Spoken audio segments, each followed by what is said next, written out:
Trauma Therapist Podcast, episode 531.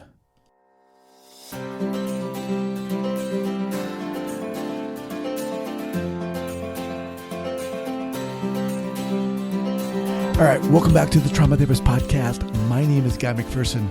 My mission is to raise the awareness of trauma and to support and inspire new trauma therapists just starting out on the trauma-informed journey. I do that with my membership community, Trauma Therapist 2.0, my online courses and workshops, and the Trauma Therapist newsletter. If you're a therapist of any kind and you work with individuals who've been impacted by trauma, I invite you to head on over to my website at thetraumatherapistproject.com. That's thetraumatherapistproject.com. All right, let's get started. Awesome. All right, you ready to do it? Yeah. All right. So 5, 4, 3, 2, and 1. All right, folks, welcome back to the Trauma Therapist Podcast. I am very excited to have as my guest today, Beth Tyson. Beth, welcome. Thank you so much. I am honored to be here. All right, here we go. So Beth is a psychotherapist, a childhood grief and trauma expert, and a children's book author. She earned several years of experience as a clinician working with children and families, and as a teaching assistant in the graduate program for counseling psychology at Eastern University. While practicing as a trauma therapist within the child welfare system, Beth earned her certificate in adoption from Rutgers University. She's a CASA volunteer and a Voices for Children Coalition partner, advocating for youth in the foster care system in Delaware County, Pennsylvania. Beth uses her expertise in childhood trauma to help families and organizations operate from a trauma-sensitive and healing-centered approach. She helps her clients understand the biological impact of trauma on the brain and autonomic nervous system. All right. Obviously, just a little bit about you, Beth, but welcome. Before we get going here, share with the listeners where you're from originally and where you are currently, and we'll get going. Sure. I am originally from the heavenly state of Maine. Nice. Yeah, I long to get back there. I try to visit as much as I can, which isn't very often. But yes, I'm a maniac. So, okay. And before we started recording, you shared that currently you're in Pennsylvania. Yes, just outside of Philadelphia. Okay. Why'd you move? I moved, we moved when I was about 12 to South Jersey, just outside of Philadelphia. My mom wanted to be closer to her family. So, and I think the economy up there was struggling. So we moved south to just get a change of scenery and be closer to family. Yeah. But you want to get back to Maine. Yes, I miss it. I don't know if I'm going to live there. It's a little cold for me these days, but I do love to visit. So, yeah. Awesome. All right, let's dive in here. So how the heck did you get started in this field? Yeah, sure. So I've always been interested in psychology, and it was just naturally something I was drawn to. As I went through undergrad, I couldn't pick a major. I was having such a hard time choosing what I wanted to major in. And I remember the counselor saying, well, let's see, you have almost have your degree in psychology and you didn't even realize it, kind of thing. And I was like, wow, that's what I'm really naturally interested in. So let's go in that direction. And then I ended up with a communications degree of all things, but with a minor in psychology. And then when I went into the workforce, I just went into business because that's kind of what everybody was doing at that point. It was like, oh, get a job in a good company, benefits, and, the whole thing. And that was fine, but I just felt really unfulfilled. And then in 2005, my mom passed away suddenly one night in her sleep. And I just realized, wow, life is so short. I really need to do, or it can be so short. I really need to find what I'm passionate about. I'm going to spend most of my time at a job doing this for the rest of my life. So I might as well do something I really love and I'm passionate about. And again, that search and that journey took me again to psychology. And so I went back when I was in my early 30s for my degree in counseling psychology. And so that is how I ended up here. And I think I've just always really wanted to understand people, especially after my mom passed. I wanted to understand myself and my own grieving process and what I was going through. And then I wanted to take what I experienced through that trauma and that grief of losing my mom suddenly and use it to help other people who were going through something similar. So it was kind of twofold, the reason why, I got into this field. really just wanting to understand myself and others, and then use that to help somebody else. Mhm. Well, first of all, I'm sorry to hear about your mom. My mother passed away suddenly too, Yeah. a few years ago. How did you, I mean, it's such a big question. How did you work through that? You talked about kind of understanding yourself and the grief process. What was that like for you? Yeah, it's an ongoing process, I would say. It changes and it shifts over time, but I still consider myself to be in the grieving process. I think I will be for the rest of my life. When you lose your Hmm. mom, it's not anything you can really prepare yourself for, and there's just so many moments throughout time that you wish that she were there. And so with each one of those moments, like, all the grief comes back up. So Hmm. I think that how I got through it back then was a little bit of medication, definitely, but also psychotherapy, going to see someone in therapy, and then family and friends, and just really, I had kind of like, I feel like it was kind of an awakening for me, because that was when I realized, like, wow, uh, I don't want to miss out on so many things in life. So I do think I had a bit of like post traumatic growth from that experience, where at first it was really, really hard, and I had a lot of anxiety. And what people sometimes don't realize is how much anxiety comes along with grief.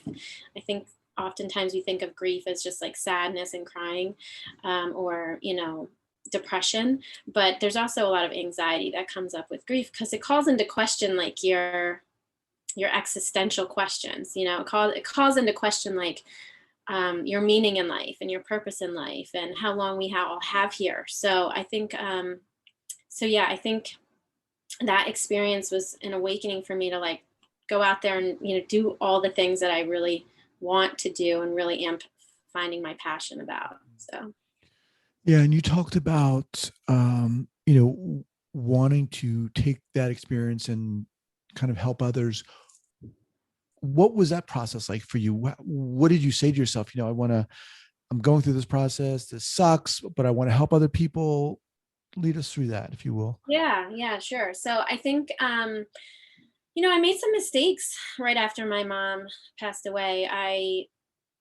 I got into some relationships that weren't healthy, and I just was kind of fumbling through and sort of trying to replace or like fill up the pain that I was feeling with relationships. And um, that ended up just being, they were they were good relationships in a lot of ways, and they really supported me through what I was going through. But when like the dust settled, I realized that I had kind of just tried to fill up my empty heart, or like my broken heart, with people and relationships that might not be serving me. And so going back to graduate school and getting my degree in counseling was definitely part of my healing process, because I went to school, and when you're in those programs, you're learning so much about yourself as you are about other people. In fact, I feel like the program I went through, which was phenomenal at Eastern University, really focused on knowing yourself so Wow. much, so much more deeply, so that you can then help other people. What Because what program was that? Just for my own edification.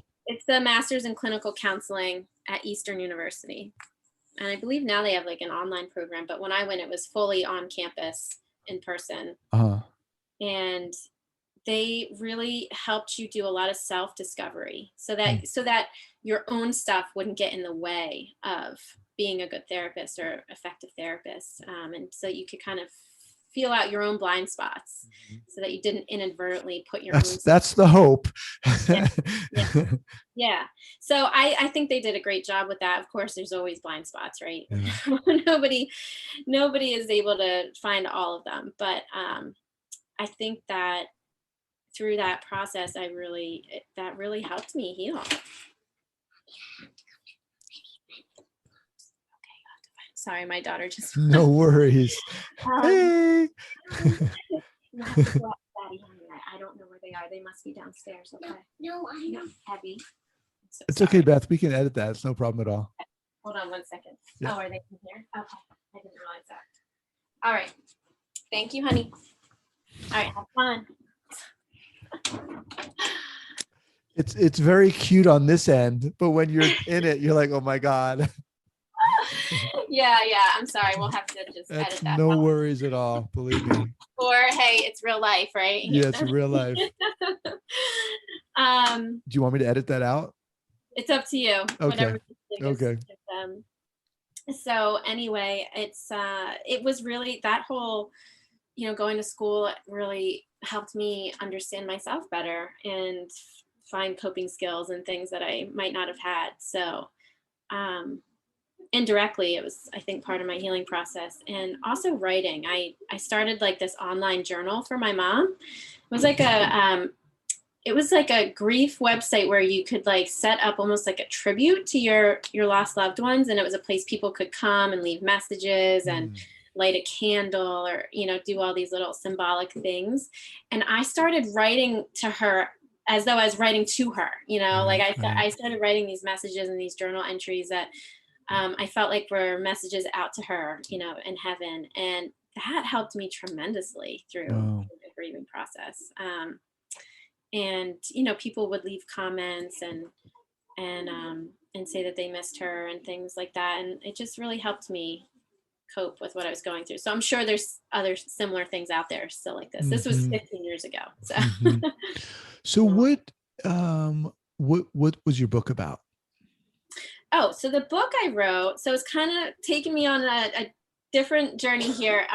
So after I got my degree in counseling, I had the opportunity to take a position with an organization that's called Ascenda Integrated Health in New Jersey. And what they do is they help families who are struggling with mental health issues. And so I became an in-home therapist for foster, kinship, and adoptive families. Wow. And in all of those families were dealing with trauma. Absolutely trauma and comorbid diagnoses of all different types of things going on.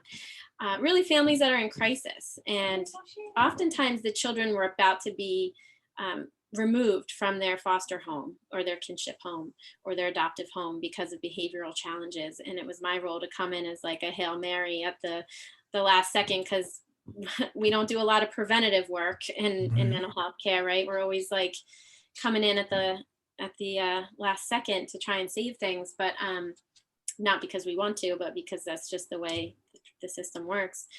So it was my job to keep these placements in place and stabilize the families, which was hard to do when you're fresh out of grad school. But I loved it. I fell in love with the work. I had tremendous success, which I did not expect to have.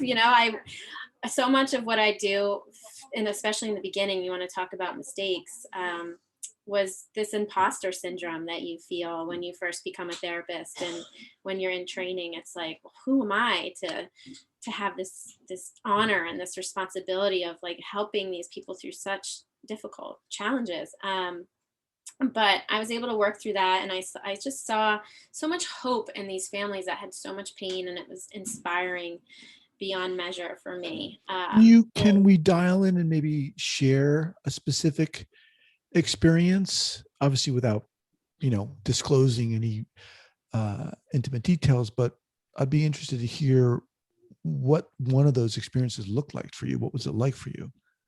Yeah. So oftentimes my work in the family was like, was almost mandated, right? So but majority of people were not asking for me to come into their home. It was like the social worker said, you have to have this person here.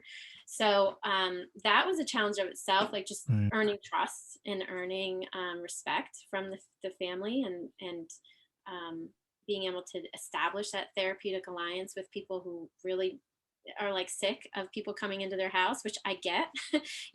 When you are a foster parent, you have oftentimes a lot of services and people coming to your house, kind of telling you what to do, and this, that, and the other thing, and it's overwhelming, the appointments that these foster. So you're fresh out of grad school. Yeah. This is I've worked in that environment, and it's really, really tough working with foster kids and everything you're saying, all those challenges. So how did you navigate those waters about earning trust and so forth? What did you do? Yeah. And not do? The way I approached it was like, first building that trust, like showing them that I am there for them to help them. that just being genuine and being myself, I take the perspective that I am not the expert on anybody's family. You know, you are the expert on your family. I'm just there to be like a guide and a safe place to share your feelings. And hopefully, you know, I may be able to have a perspective that you don't, that might be helpful, but like, I'm not the expert. I'm not going to come in and tell you what you should be doing in your home. And I think that disarms a lot of people, you know, that they don't, Right. you know, they don't. And not only that, but I was a young, you know, woman with no children at that time. So even a bigger thing, oh, this woman with no children is going to come in and tell me I've been doing this for 30 years or 20 years or whatever it was, you know? So it was a big ask, you know, and for some reason I just started with the relationship, you know, I took my ego out of it as much as I could. And So you started out from that position. I mean, that is really admirable, because it's very easy to come out of school, right? You've got this knowledge, you've got this degree, you to a certain extent, you're an expert. And it's very easy, even humbly, to come into a position like that, thinking that you know more. But what you're saying is you didn't really do that. You did really what it sounds like you're supposed to do. yes. That is awesome.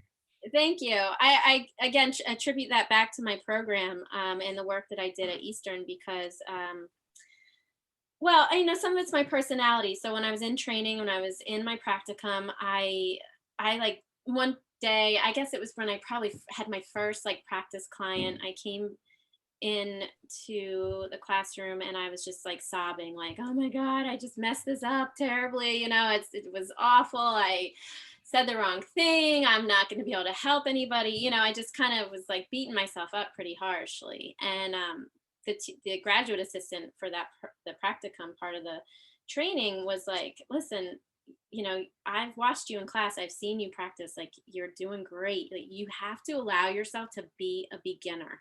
It is very hard to do, but you have to allow yourself to be new at something when you're becoming a therapist and feel the pains, the aches and pains of that beginner phase. And then when I talked to my supervisor, she was like, and this is and my supervisor, my clinical supervisor at Eastern, not at my job. She was like, if you didn't feel worried about how you're doing at this stage, then I would be concerned. She was like, you know, the fact that you are reflecting on yourself and feeling not good enough right now is exactly where we want you to be. Because if you were too overconfident, that's when you could do harm. If if you think you know it all and you think you're, going to intervene with all these different, skills and concepts and you overstep, that's actually when you can do harm to clients when you're fresh out of school. So I don't know. It was a combination of just accepting that, like really accepting the pain of being a beginner at something. All right. So you said you really relied on the being genuine and who you were to build that trust and so forth. So I want to continue, if we can dial it in, and what was one of those experiences like for you? Can we flesh it out a little more? Sure. I'm trying to just scan through my brain to pick one that, there's a couple that really just stand out to me, that I still think about them. I wish I could keep in touch with them and see how they're doing nowadays. But so, I had this one, it was a grand family, a kinship family, which is, you asked me what I wrote my book about. That's what I ended up writing the book about, was about kinship families, grandparents raising grandchildren. And it was this kinship family that was, burnt out. There was a lot of explosive behaviors going on with the child, a lot of avoidance, defiance, disrespect. He was an adolescent, so that's a tough age as it is, and would refuse to meet with me. Like he just flat out refused to meet with me. And this is also what has inspired some more of my work, which I'll explain in a minute. But So I said, you know what, I'm going to meet this family where they are. Instead of insisting that this child sit there with me and like play a game and force him through it, I said, you know what, clearly that's not going to work this time. I need to just do the most with what I have. So I was able to build a relationship with the grandmother. And I did that by just letting her vent. She just had so much pressure on her and she was so overwhelmed, and her retirement years had been taken from her, she felt, and she just was in a world of pain. And so I started with grandma. I was technically there to do more work with the child, but I quickly realized that I could help this child more if I help grandma. And so I spent my weeks coming to meet with her, and the child would see me and he'd take off down the street on his bike when he saw me pull up, and I would go and I'd meet with grandma every week. And little by little, he ended up, because he needed to trust me too, right? So little by little, he saw that I kept coming and I kept coming. I kept talking with grandma. And then he eventually would sit down at the table with us and, play a game and so he had to see that someone else in the house trusted me, I think, before he was going to engage. So it can be a very slow process in making small steps, and that's okay too. It's not always this great big impact that you come in and make, although in this case it did turn out to be that way, because I was able to get once I built such a strong relationship with the grandmother, then I was able to get the grandfather at the table to hear about trauma and how trauma impacts children, and how this child is not just misbehaving or being defiant, but there's actual changes that are happening in his body when he's being triggered or when he hasn't processed something he's been through, and was able to do so much great work with them. Wow. Thanks so much for sharing that. And also, I like what you said about, making kind of like this big shift. And oftentimes it's like, might be considered a big shift to the therapist, or a small shift to the therapist is oftentimes can be a big shift for the client, right? Just that going back time after time and time again and sitting down, establishing that consistency and that trust and that relationship could seem mundane for a therapist because they want to get in there and, use these interventions. But it's just so true. That's an awesome story. Thank you. Thank you. Yeah, it was really meaningful. And she ended up sending me a card like after we were done with our sessions, just saying like how much it had been a help to her and all this stuff. And I really did very little work with the child, but I was, that's the thing I feel like strongly about, is that a lot of times when there's a child with behavioral problems, we take them out of the family and put them into therapy with somebody else and try to work on the issues removed from the family. And it's almost like counterintuitive in some ways. I think that you need to work with the parents or the caregivers, because the caregivers are in the lives of the children every single day. And if you can help them with some skills and help them bring down some of their anxiety and help them to regulate their emotions, then that trickles down to the child and kind of helps things even out a bit. So I found the most impact I could make was with parents and caregivers. So, all right, having said all that, what would you share as kind of an early clinical error? So early clinical error was, one was the feeling like a failure, that, that feeling of, I shouldn't have done this. I'm in the wrong profession, because I was feeling so like new and fresh at it and not feeling good enough. And I say that as a mistake because of the way it was reframed by my professor and my teaching assistant, that like, no, this is actually exactly the way you should feel right now. So I want to encourage people that if you're out there and you're new at this and you're feeling like you shouldn't be that you're not good enough or you're not worthy of the role that you have. I just want to encourage you that that's, in the beginning, that's exactly how you should feel. I like that. Yeah. Yeah. And so on the other hand, what we do is like an art form in a way. And I think that as when you look at it that way, we want to do the art part of it. We want to do the hands-on work, the therapy, but oftentimes I had a real hard time making the documentation a priority. And so, I didn't realize early on that documentation is can be like 40% of your role as a therapist, and how important it is to have everything documented so that you have all your bases covered. And so there was a lot of times in my early days when I would be late, with a documentation, or I would not have written up something that I was supposed to do, or get a signature that I was supposed to have. And I got written up early on in my career, and I was like devastated, because I'm a recovering perfectionist, I guess, these days. And so I just couldn't believe I was written up at work or something. Right. Like, oh my gosh. And I was really upset. And what I realized from that, sorry, can you hear that noise in the background? The vacuum? You can. All right, hold on a second. I think it stopped now.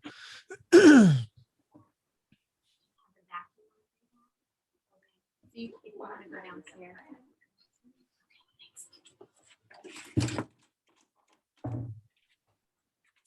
Lots of editing on this. Yes, no worries at all. So, what was I saying? Oh, one of my instincts when I feel shame like that, when I am feeling ashamed of my behavior for whatever reason, is to want to cut and run, like just, okay, I screwed up. I got to get out of here. Or this relationship must be over now because I made a mistake. And what I learned through that experience of being written up and making those mistakes was that my coworkers forgave me. My supervisor forgave me. I stuck it out through that awkwardness and that shame of oh my gosh, I screwed up. Now I'm going to be the bad employee was what I was thinking. And what turned out was they got over it, and it was not a big deal. And I was able to maintain those relationships, and they grew from there. And so it wasn't it was such a professional learning experience for me of just because you make a mistake doesn't mean that your supervisor is never going to respect you again, or is never going to look at you as competent again. That all or nothing thinking is not accurate. And so, I was able to sort of forgive myself and move on. I appreciate you sharing that. Yeah, I think throughout this whole interview, you've really shared a lot of your own story, but so much of it I think is really applicable and helpful for people listening to this podcast, whether they're just starting out or whether they're seasoned as well. Let me ask you something. You strike me as, I don't know if you strike me, but you are obviously someone who's had a lot of varied experiences, and you're putting a lot of passion into your work. What, Beth, do you feel is your mission in this work? My mission in the work is that,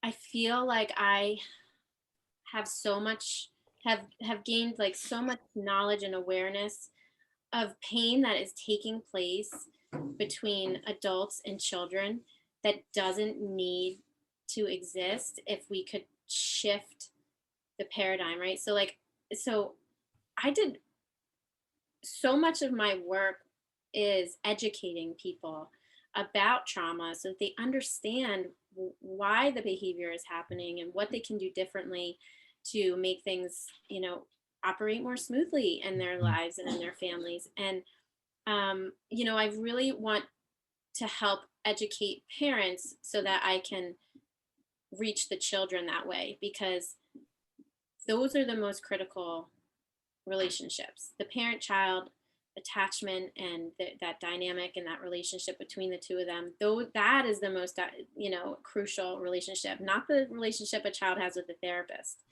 So I feel that my mission is to share the knowledge that I have. I don't know it all. I'm still figuring it out myself, but I have had some experiences where the mainstream type of parenting that people do is really like not helpful to children a lot of times. And if we could just shift things a little bit, it's not even a big shift, it's just a small shift that people can make to being more understanding and empathizing with children instead of trying to stamp out their feelings. I guess one thing I'm really big about is just that, allowing children to have their feelings and not trying to come in to rescue them all the time, or come in to, take their pain away or stop their emotional reactions, which I know is an instinct. As a parent, I feel that too. I struggle with it every day. But allowing space for a child to have their big emotions and just be present with it, sitting with it and saying, I can accept that even if I don't understand what you're going through, or understand why you're throwing a tantrum, or understand why you're crying because you dropped the Cheerio, like I'm still here and I'm present, and I can see that you're upset. And I think too many times we don't let children have their feelings, especially if they don't fit into like a stereotypical gender role too, so like boys don't cry and girls don't get angry, just as an example. And it's like, no, girls do get angry and boys should be allowed to cry. Like you're allowed to have the full spectrum of the human experience because you are a human. And a lot of times I just see that in like the everyday parenting I come across, where we're trying to like stamp out feelings instead of accepting them. Yeah.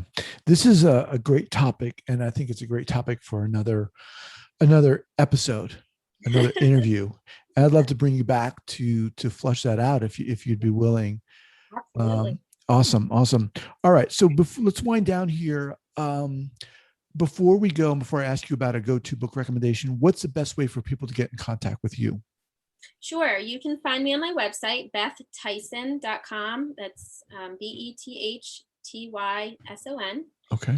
And I also have a free private Facebook group called Emotominds, which is for the emotional well-being of families. So I talk about trauma on there. I have a lot of people who are raising children impacted by trauma, and just general mental health and well-being for kids and families, and sort of doing that educational piece. I'm sharing any experience I have. I also share my own struggles on there and things, and ask questions to people, to help me out when I'm stuck, because a lot of times I feel like people think therapists like have it all figured out or something, and we're just like everybody else, So that is, how do you spell that? Emotominds. Emotominds. It's like emotion and minds together. EMOTIMINDS.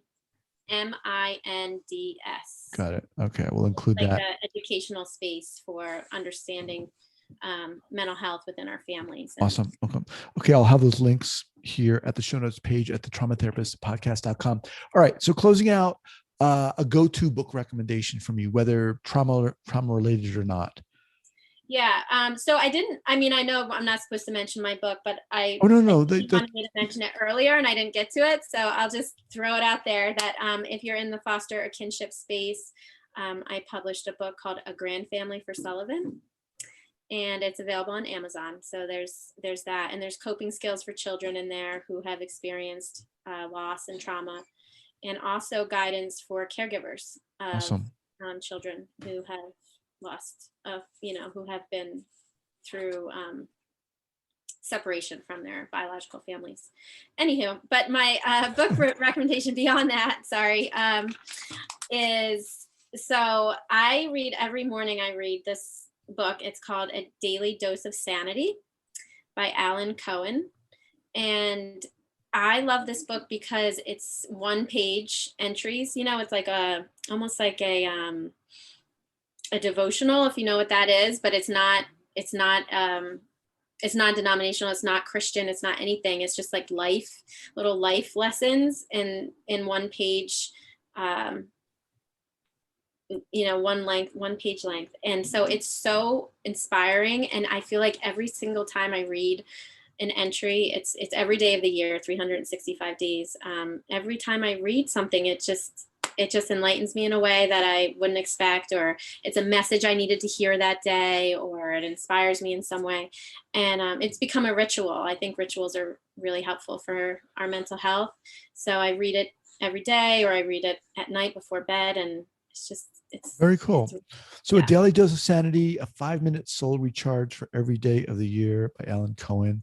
Awesome. And your book, A Grand Family for Sullivan. Again, we'll have those linked up Thank at the show you. notes page. Beth, you are awesome. I Thank love you. talking to you. And again, like I said, I'd love to have you back to talk specifically about that topic about kids and families and parents rather, and kids and big emotions. Awesome. I love what you're doing, and can't wait to get this out there. Yes, absolutely. Thank you so much for having me. And really, I'm an honor to be here. So thank you. I appreciate that. All right. Take care. All right. Bye.